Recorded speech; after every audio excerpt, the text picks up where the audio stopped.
जशपुर के बाला छापर इलाके से एक ऐसी खबर सामने आई है जिसने पूरे जिले में सवालों की बौछार कर दी है। एक ट्रक चालक ने 13 लाख रुपए लूटने की शिकायत दर्ज कराई है, लेकिन ड्राइवर के बयान में मिले विरोधाभास इस पूरे मामले को संदिग्ध बना रहे हैं। पुलिस अब इसे लूट और कथित मनगढ़ंत रिपोर्ट दोनों एंगल से जांच कर रही है। घटना सुबह करीब 6 बजे की बताई जा रही है। पुलिस को दी शिकायत में ट्रक ड्राइवर ने बताया कि वह रांची में माल खाली कर आलू लोड करके जशपुर की ओर लौट रहा था। इसी दौरान बाला छापर के पास उसने लघुशंका के लिए ट्रक रोका। ड्राइवर का दावा है कि उसी समय एक 4 पहिया वाहन से उतरे 4 अज्ञात बदमाशों ने उसका हाथ पैर बांधा, डंडे और पत्थरों से मारपीट की और 13 लाख रुपए नगद एवं मोबाइल लूट कर फरार हो गए। लूट के बाद मोबाइल कुछ दूरी पर डोड कचौर ढाबा के पास फेंका हुआ मिला, लेकिन जब पुलिस ने ड्राइवर के बयान की जांच की तो कई सवाल खड़े हो गए। हाथ पैर बांधने का कोई निशान नहीं, मारपीट का कोई मेडिकल प्रमाण नहीं, कपड़ों पर गिरने घसीटने का कोई सबूत नहीं मिला। इन आधारों पर पुलिस ने मामले को संदिग्ध मानते हुए साइबर टीम सक्रिय कर दी है। शक के आधार पर रूट के सीसीटीवी खंगाले जा रहे हैं और कुछ टीमें झारखंड की ओर रवाना की गई है। लूट के हर एंगल पर प्रोफेशनल तरीके से जांच की जा रही है। सत्य घटना होने पर आरोपी जल्द गिरफ्तार किए जाएंगे और यदि शिकायत में गड़बड़ी मिली तो उसके आधार पर कार्रवाई की जाएगी। जशपुर से दीपक वर्मा की रिपोर्ट।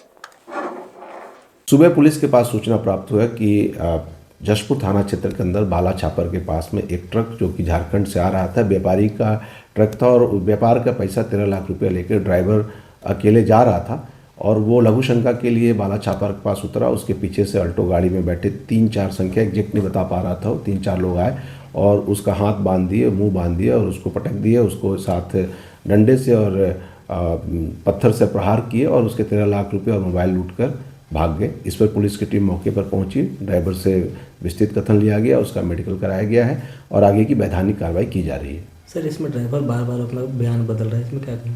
देखिए, ड्राइवर से जो पूछताछ किया गया तो ये बात सही है कि ड्राइवर के कथन में कई विरोधाभास हैं। जैसे उसका कहना है कि उसका हाथ बांध दिया गया, कभी उसने बता रहा है कि आगे से हाथ बांधा गया था, कभी बताया कि पीछे से बांधा गया था, लेकिन उसके हाथ में एक भी जगह बांधने के कोई निशान नहीं है। फिर उसने बोला कि मुझे डंडे से मारे हैं और पत्थर से ही मारे हैं, लेकिन जब हम लोग चेक किए तो उसके शरीर पे कोई डंडे का निशान नहीं, कोई पत्थर का भी निशान नहीं है, लेकिन उसके बावजूद भी वो लंगड़ा के चल रहा था। तो जब ये पूछा गया कि भाई जब चोट के निशान नहीं है तो तुम इतने लंगड़ा क्यों चल रहे हो, तो उसका कहना था कि सर बहुत धीरे से मारे थे, तो अगर धीरे से मारे थे तो लंगड़ा के क्यों चल रहे हो।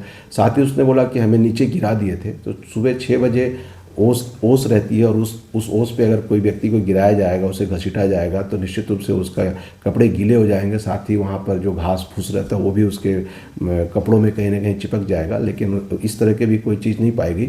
लेकिन हमारी विवेचना का सिर्फ एक एंगल है। हम प्रार्थी की बात को पूरी तरीके से सुन रहे हैं और हम विवेचना के सारे एंगल पर, सारे संभावित उस पर हम अपनी विवेचना करेंगे और आने वाले दिनों में जिस प्रकार की स्थिति निर्मित होगी हमारी प्रोफेशनल टीम उस पर काम कर रही है, उसके हिसाब से आगे की कार्रवाई की वैधानिक कार्रवाई की जाएगी।